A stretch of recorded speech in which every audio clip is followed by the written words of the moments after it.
Hello everybody, welcome back. I want to display and emphasize Chaya or Chaya, known as miracle spinach plant again. Just some amazing things about them.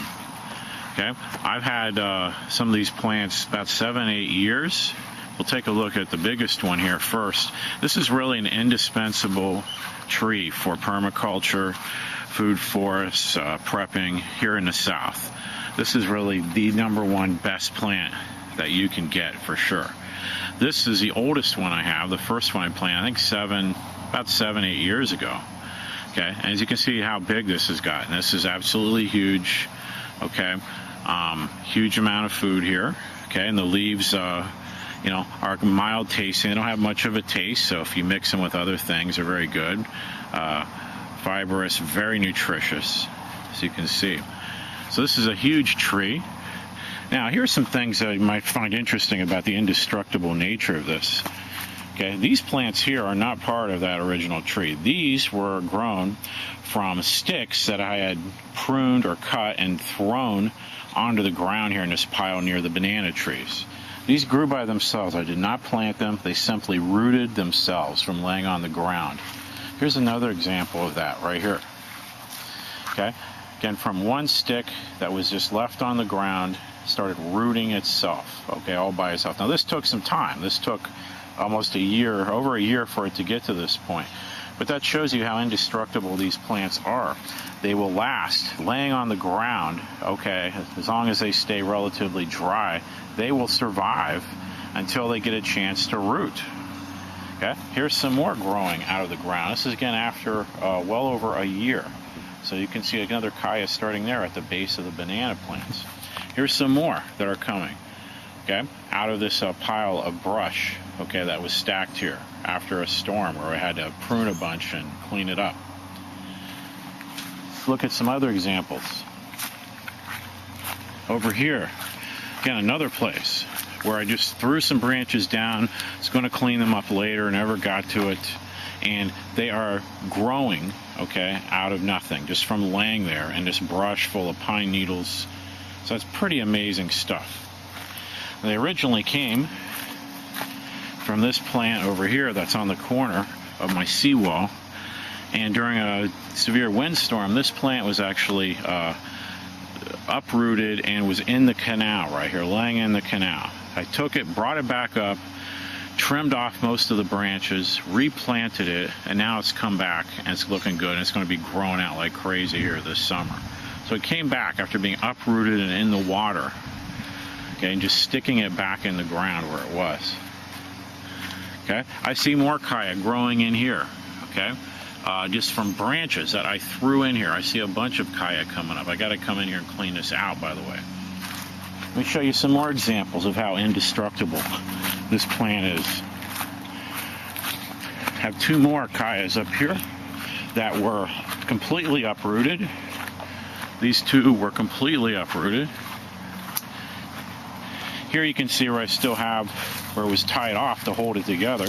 These were laying on the ground, okay, and I had to shove them back into the ground, dig the hole out a little bit, shove them back in the ground. These were mature plants, and look at them. So both of them are full, growing like crazy. Something else pretty amazing here.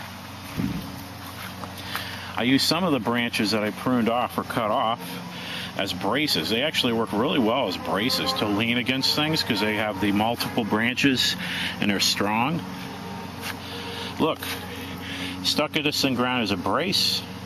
It's growing new stems. So it's actually forming a new Chaya plant just from leaning up against the ground. This was a pretty thick piece too. So it doesn't seem to matter the size of the branch. Thick ones will grow as well as nice stems. I mean, you can't plant, this, cut it off and plant. I don't think it'll grow, but this will, okay? Cut off about 5-6 inch piece or longer, stick it in the ground, it will grow. Okay, now here's kind of typical cuttings you might make. Okay, you can do them when they're green or when they're not green. You see these little nodes, and that's where the new leaves will start growing off of these nodes. I usually cut all the leaves off except maybe the smallest ones, because the big leaves, you know, they might make it, but they tend not to. Small leaves will usually survive. Even if they died back, okay, you're still likely going to get growth, okay, eventually. But it does take time. You need to have patience. Could take a couple months or more for you to start seeing growth. You just got to be patient, leave it alone, not water it. It's better to be dry. Here's another example. Same thing here. See these braces I use, these Chaya plants as braces, they have plants, they have stems growing out of them. Okay? So pretty amazing. In fact, my Chaya has gotten so out of control, I really need to start pruning a lot of them. So I'm just going to try to make a few bucks, and you can support the channel while doing it. I will have a link to eBay or Amazon where I'm selling my actual cuttings. So look in the description box below. They may not be offered all year, but just check the description box below for when I am offering them for a reasonable price. And usually I'll have them in package of 4 cuttings, and these cuttings will last. You can ship them. They can be out for weeks, like I showed you here. Okay, these branches were laying there for over a year, and some of them now are starting to get stems growing and leaves growing. So they can last a long time as long as they're kept dry. So you stick them in the ground when they're dry. If it gets a little rainfall on them, that won't hurt it if it's well-drained soil. But that's how hardy these are, how indestructible these are. Okay. And the plants make a huge amount of food because they grow vertically and bushy. So in a small amount of area, if you let the plant grow, as long as you can get up to where all the leaves are, if you have a telescoping pruning rod or a ladder, if you can get to everything, you can have a huge amount of food grown in a very small space. So that's the advantage of it. All right, so I hope this is helpful. If you have any questions, feel free to let me know. And if you're interested in Chaya, check out the description box below. And I can send them pretty much anywhere, including internationally, through eBay. All right, we'll see you later.